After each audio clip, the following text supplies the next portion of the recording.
Sabado.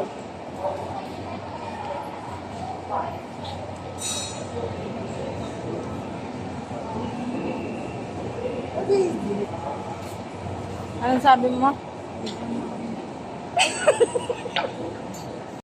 Ito yung mama kong reklamador.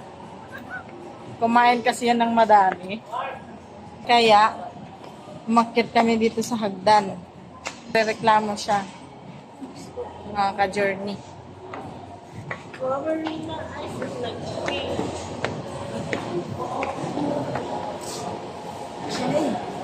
Ha? Kaya pa?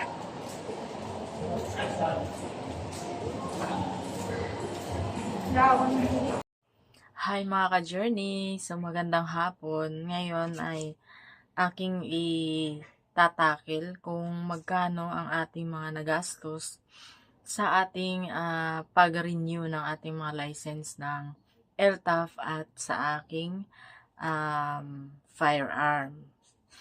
So, meron akong firearm. So, ang aking itatake lang yung isa kasi isa pa lang yung ating tapos na i-process dahil may kasakitan sa bulsa.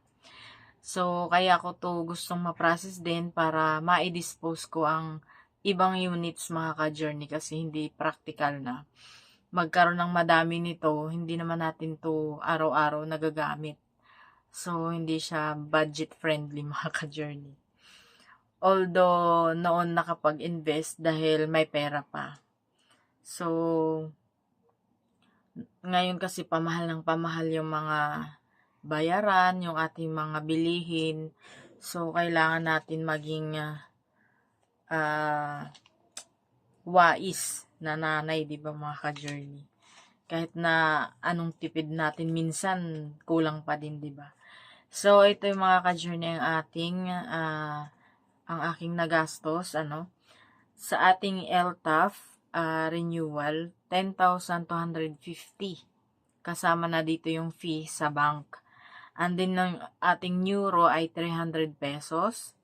And then, sa firearms fee, isang peraso, ay 4,225, which is kasama na yung 25 pesos sa fee din sa bank. So, ang total ay 14,775. So, masakit talaga sa bulsa mga ka-journey. Kaya, need natin na i-dispose yung iba nating mga units.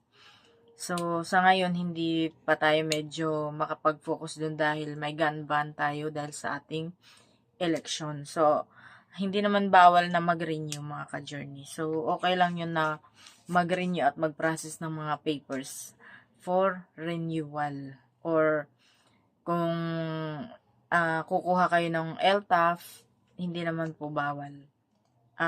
Gun ban lang. So, ibig sabihin bawal siyang ilabas or bitbitin natin outside the premises ng ating mga tahanan.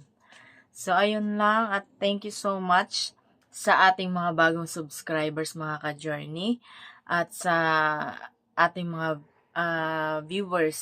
Salamat sa inyong suporta. Tuloy na panonood mga ka-journey sa aming mga videos. And I hope na ay natututunan kayo sa ating mga content na aking ginagawa mga ka-journey. So, I hope to see you next